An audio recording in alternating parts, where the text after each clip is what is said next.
Welcome to Gotta Play. This is Will Sanchez. Thank you for tuning in. And I have a very special guest to honor this day. His name is Larry Sillen. Penicillin was his nickname in high school.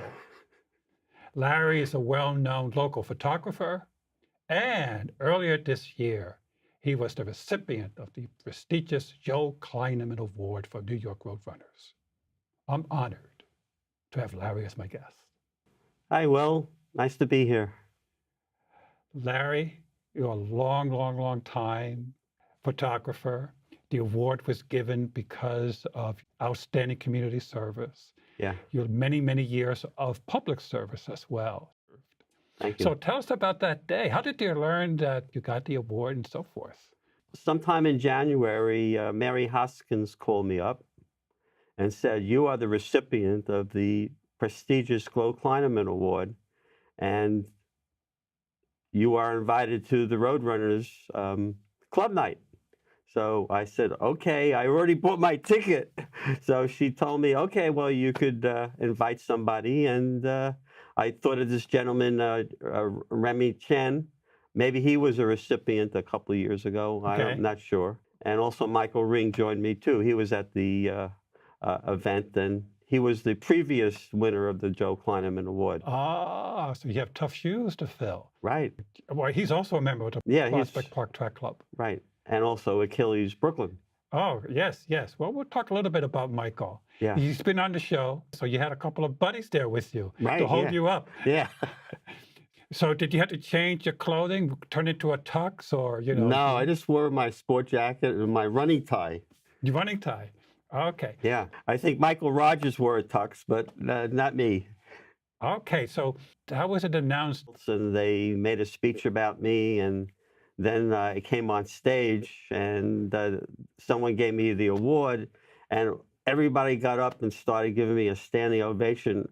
I couldn't see the crowd too well because there was lights in my eyes and all that stuff. You mean the photographers? Yeah, they were all taking pictures. My friends, they had their cell phones. Someone recorded the whole thing. I got to see it on my Facebook account, and it was great. When I was like flabbergasted by all this attention and all that. I'm not used to that, and started internally crying about it, and it was great. It was emotional. Yeah. Emotional. And you had, besides your friends, looks like you had your Achilles buddies and your Prospect Park buddies. Right. A lot of buddies there. Yeah, right. Oh, so it was wow. really nice, and I got to put this, award in a special place in my house. So let's go back to the beginning, Larry. Let's introduce you to our audience. Okay. Tell us where you were born and something about your childhood. Okay, well, I was born in Brooklyn, lived there all my life, and I started out in near Sheepshead Bay, close to Lundy's. Everybody that lives in Brooklyn probably remembers Lundy's seafood restaurant. Oh, okay. Down by Sheepshead Bay. I can't remember that far back. It's been a long time. But then we moved over to Gerritsen Avenue, which is right around the corner from Marine Park. I used to go there and play, softball and whatever. Marine Park? Yeah, Marine Park. Okay. Then we moved to Brooklyn Heights, and that's where I lived for almost 43 years. Oh, okay, you finally found a place you liked, Brooklyn Heights. Brooklyn Heights. And for years, they were talking about building a park down below. Yeah. And finally, they did. It was called the Brooklyn Bridge Park. Oh, yes. For many years, they did that. I remember there's always controversy when you're building a little park. And I remember that I believe they used the stone dust as the roadway, which a lot of people were very happy as opposed to asphalt. Okay. Parks Department just loves asphalt. Yeah. And people that are more in tune to nature says, can we have something a little closer to nature rather than chemically enhanced, manicured roads? Right. I do open run every Tuesday night mostly, and they have their runs in Brooklyn Bridge Park. Oh, okay. Every Tuesday at 7 o'clock. Every Tuesday. That's sponsored by Roadrunners. Right. Yeah, that's something relatively new, these open runs. Yeah, right? Since 2015. And it's free, and then I think they do it in all the boroughs. Yeah. Even Staten Island. I think Hey, there's two in Staten Island. there's You're two from Staten Islands. Staten Island's it's a borough. Okay. I've had many guests here from Staten Island, and they Hmm. all say it's called the Forgotten Borough. I says I don't know why. 'Cause it's got Yeah. great running, and you say they got two open runs. Yeah. I Now, do forgot you the get names of the parks, but I mean Silver Lake or something like that. that could be? Did they have the green belt there? They have tremendous roads, tremendous parks, and as well as tremendous runners. I guess you're free to go to any park and photograph, right? Yeah, right. Well, I've gone to 5, I think, so far. Well, So, it's five since they opened yeah, the open runs. right. Okay. We've gone to a new park that just opened was Shore Road Park, Where's that? and Shore Road and near the Verrazano Bridge. Ah, New York City is so rich. You already named a few parks. I wasn't aware of Marine Park Uh-huh. and Okay. Sherwood Park. I just don't know those. Right. I'm more of a Central Park, Riverside, and Prospect Park. Yeah. Now, what high school did you go to? I went to an away school called Milford Prep in Connecticut, Milford, Connecticut, and I Okay. was there for 4 years. It was a boarding school, Okay, and and I did well there. And okay, and then went on to college, I presume. yeah, I went to Hardwick College, but I only spent a year there. I just didn't, care for this big. I was used to Milford was a small community, and Hardwick was large, and I just didn't feel, comfortable and all that stuff. Hardwick. Yeah, Okay. in Oneonta, New York. Okay, so you stayed there a year, then you came back to Yeah, I came Brooklyn? back to Brooklyn. Oh, right, Right. because you said you spent all Yeah. your life there practically. Yeah, right. Okay, now we introduced you as a photographer, and how did you get into photography? In 1966, I went on a vacation with my sister, and she said to take your dad's camera with you. So we went to this island, St. Martin and Sabre, and say you should take some pictures, and she coached me a little bit, what to look for in the photography, how to compose your picture and whatnot. And I should say my sister was a photographer's representative, salesperson of the organization. So she knew a little bit about art because she also had gone to Pratt Institute, and studied painting. Uh-huh. She had a artist background, Okay. and Okay, so photography is an art. So she was trying to Get me- mentor you, yeah. coach you, see if you had any Any possibilities? abilities. Okay, what happened? Well, when we got back, she gave the film to her photographer. He developed it, had it developed at the studio. And he thought that I had a potential to be a photographer, and he offered me an internship there. Where? At his studio, his Mike Cuesta studio. He at this time was like a people's photographer, still life, and all that stuff. And he did a lot of, he got into TV commercials and things like that, produced them, and he got lots of, product shots to do and things like that. So I, worked at the studio, mainly darkroom work. Like the photographer, when they're starting out, I think they always work in the darkroom. Okay. Well, I guess the darkroom days are over, right? Now it's all Right now digital. it's like the computer. Yeah. That's probably a lost art unless some of the old timers are still around that like to Yeah, I use. still remember how to do it. All right, but probably digital now, right? Yeah, right. All right. I switched digital in I think 2007. That's interesting that in those days that you can be an apprentice to a photographer. Right. Those days are probably, I don't know, does that happen nowadays? Could a photographer today start as an apprentice somewhere? Yeah, probably, like if the student probably worked for, or went to like School of Visual Arts or something like that, they might be able to get a summer job, working at the studio to learn the trade and all that stuff, I imagine, because they do that. I worked at DDB for a number of years. Wow, that's a big advertising firm. Right. Probably Madison Avenue. Yeah. We used Mad Men. Mad Men, right. We always had summer interns every year, after probably the 2000s, we started getting interns, from colleges, creative schools, or business schools. Okay. And you were one of the mentors? Or Yeah, well, I had one year I had like a student come in, and she it was a woman, and she like learned, from me, and we had a few other. I had two other people working with me, so we divided up the work, and Okay. So sounds like it was fun. yeah.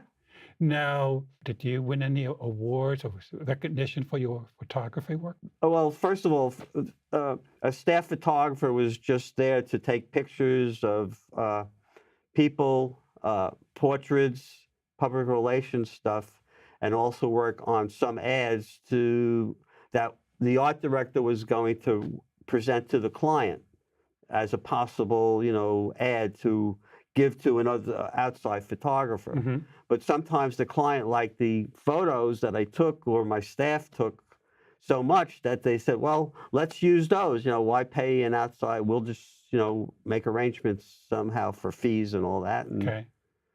so they would use my photography. So eventually I would get recognition, and sometimes they got awards. What, did they have an award ceremony, a dinner or something? Well, yeah, they had, That's the one nice. club or something like that gave out the award, but Now, was that just within the company itself, or was this that was, among the different companies? industry-wide. Industry-wide. Yeah. Oh, so it's, Right. it's a real honor. I mean, Yeah. in the sense that you were recognized by peers across the industry. Right, yeah. Oh, cool. So a lot of it sounds like it was still photography. Your Yeah. subject wasn't moving around, Right. because I'm thinking it's a big switch when you're going to be now. Eventually, you started photographing runners and athletes. Right. They're moving. Yeah. So, when did you make the switch over, or you enhanced to add sports photography? Actually, what happened was I was also involved with our company newsletter. And we had sports teams and stuff like that. Yep. So I would go out and cover the team for the newsletter. And we also, photography, you mean? yeah, photography. We also had a running team, and I would take pictures for them. And then I got started running myself, and I became team captain. I would take care of our numbers for the corporate challenge, which is very big these days. Oh, it's been big for many, many, many, many Yeah. years. Oh, so you took up running.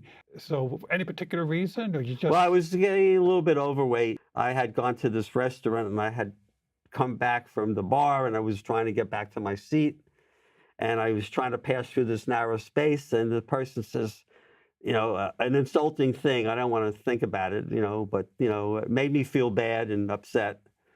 So I started running in my neighborhood. I lived in Brooklyn Heights at the time, and I remember there was a hill that I could go up. It was called Joe Street. And I would run up, it's cobblestone, and it goes from Hick Street, which is the main thoroughfare. Mhm. Henry Street is the main thoroughfare in the neighborhood, and Montague Street. Mhm. But Joe Street is a few blocks away, and it has a steep hill with cobblestones. So I would walk down because I was afraid to fall on cobblestone, but going up, and there was hardly any traffic there. Okay. So I would run up the street, as a workout. Okay. And as time passed, I would start getting faster and faster. So I decided to go over to Cadman Plaza Park. That's in the same neighborhood, and I run around that. And then someone told me about Central Park, and I went there, and I started running in Central Park, basically outside the park. Oh, okay. It was at nighttime, Uh-huh. and during that time, I also joined New York Health and Racquet Club. All Because right. I was working at DDB. You were getting serious about, getting fit. Yeah. Well, I didn't do weights and stuff like that. I was just doing, maybe with the legs, leg curls. Okay. Well, But then I go out and I do a little swimming also. Oh, cool.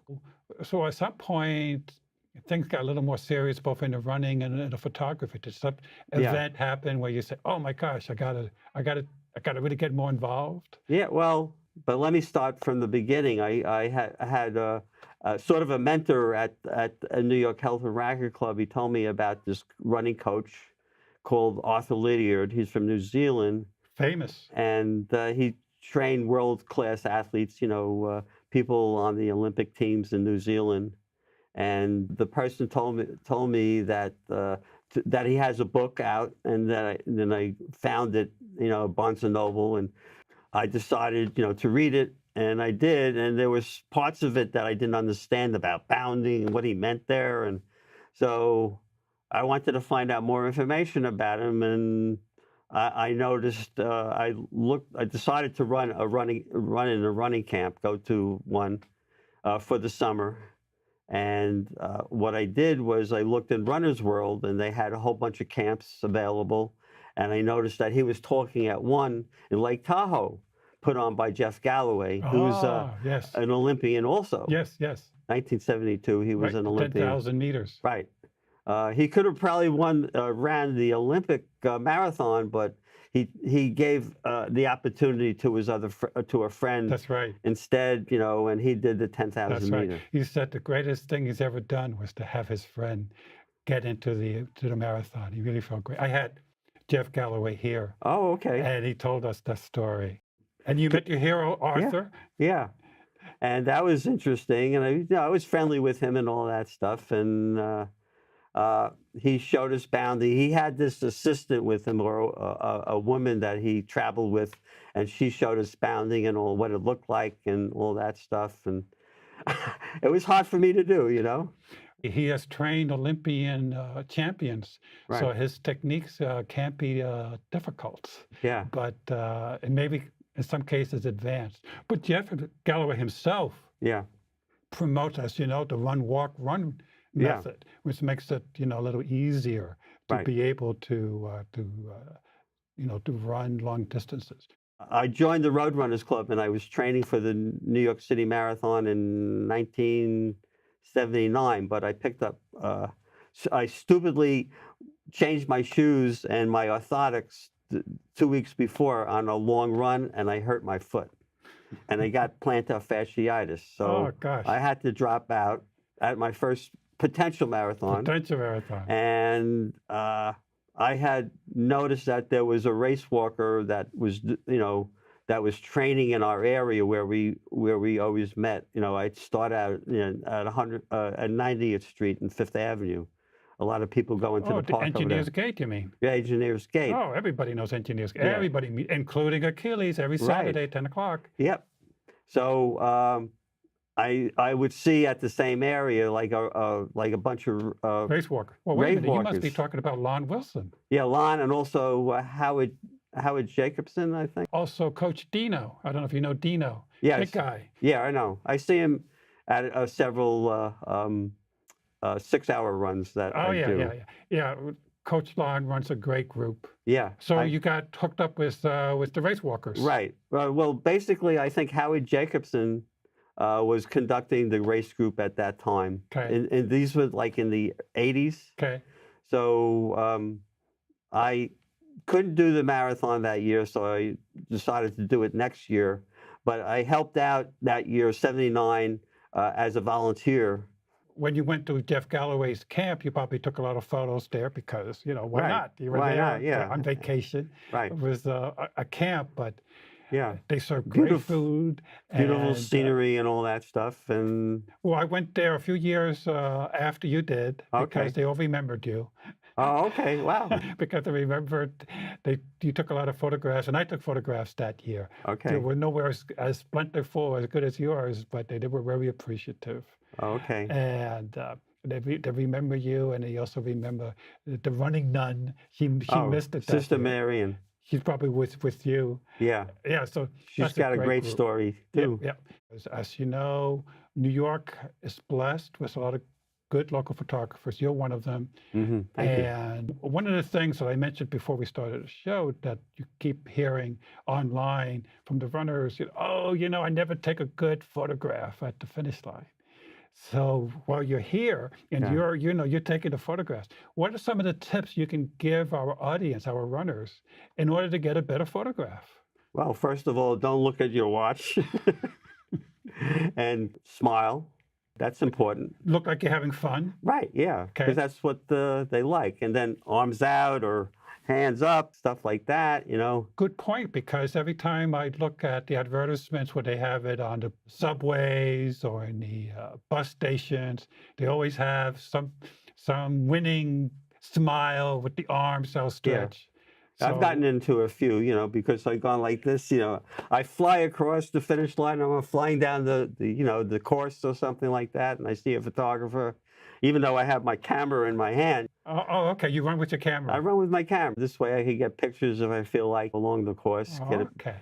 people next to me or whatever. Okay. Well, one of the tips that I got when I did team and training, the coach said, before you get to the finish line, 400 meters, have your buddy check out your face and make sure you're clean, Your hair's in place. Yeah, your hair is in place. Unless you're wearing a and hat. You don't have, blood on your face or stuff like that. Yeah. So. Or tip your brim of the hat up a little bit, because you get shadows, and sometimes roadrunners have specific hints that they tell their photographers, try to avoid these particular things, like a mean look or something like that. They want you to look happy. Okay, those are the tips. Yeah, those are tips that the roadrunners gives their photographers. Oh, their photographers. Oh, okay. What other tips do they give you? Well, basically not falling down or anything. You're not falling down. Right. No, they're a runner. They don't want to have those things, They want people to be happy, Oh, wait a minute. Unless they fall down to propose. Yeah. And I've seen those photos, and everybody go, ah. Yeah. Yeah, especially when the lady or the gentleman says yes. We had one of those at Open Run. A wedding proposal? Yeah. Yeah. And the woman said yes. All right. I'm glad you're here because for many reasons. Sometimes, especially on social media, the photographers, the runners, again, like they're so blessed. There's so many good photographers.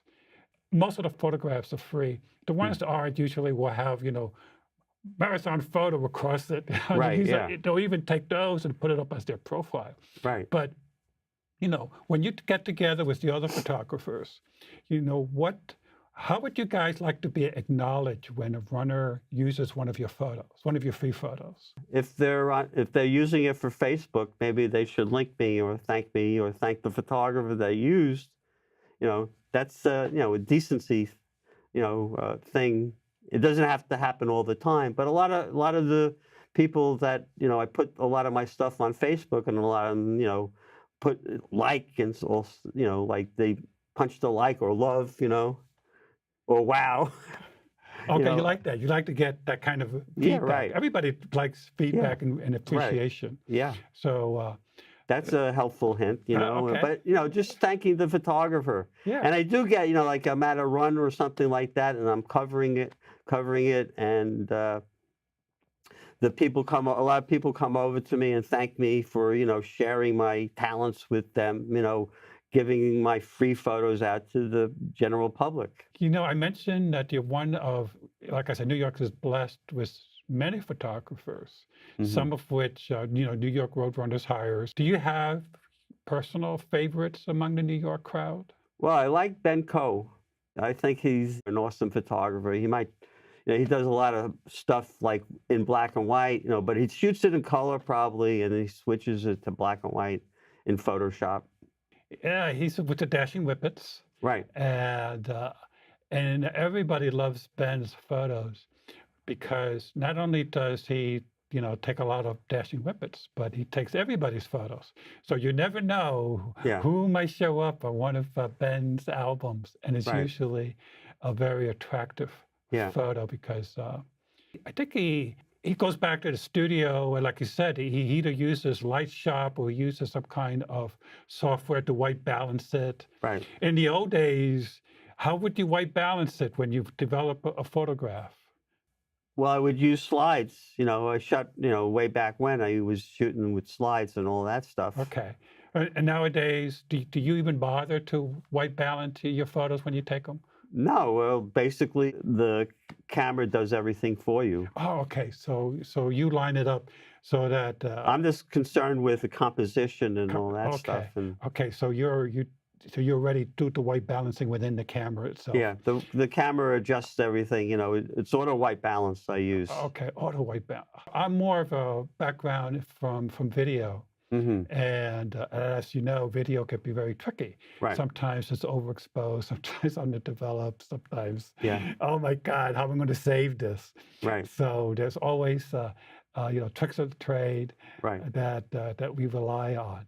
So photography, I would imagine sometimes you get underexposed, overexposed. Right. So you either throw it out or, Well, if I could save it, In Photoshop, if it's like one or two, like one stop over or under, I could save it in Photoshop Okay. just by lightening or darkening it. Okay. So is that your software of choice, so Photoshop? Yeah. All right. Cool. There's part of Adobe is Lightroom, but I don't use Lightroom. Okay. Well, you've done a lot of work, obviously, for a lot of Roadrunners races. But also, just to wrap up, I want to acknowledge that you also do races for other charities. The one that comes to mind, because I interviewed the woman that runs this particular charity called Cindy's 5K. Yeah. Run for Research. Good morning! Good morning! Hi everybody, my name is Lauren. Welcome to the 4th annual Team Cindy Walk Run for Research. I'm Lauren, Cindy's sister, and next to me, Mom, there's an Aunt Elaine. That's the mom. Cindy's sister runs this charity to raise funds for brain aneurysms. Right. Cindy's 5K race for research, and you were the photographer for it. Right. How did you find out about these local races? Well, I'm friendly with Herbie Medina and Jerry from Urban Athletics.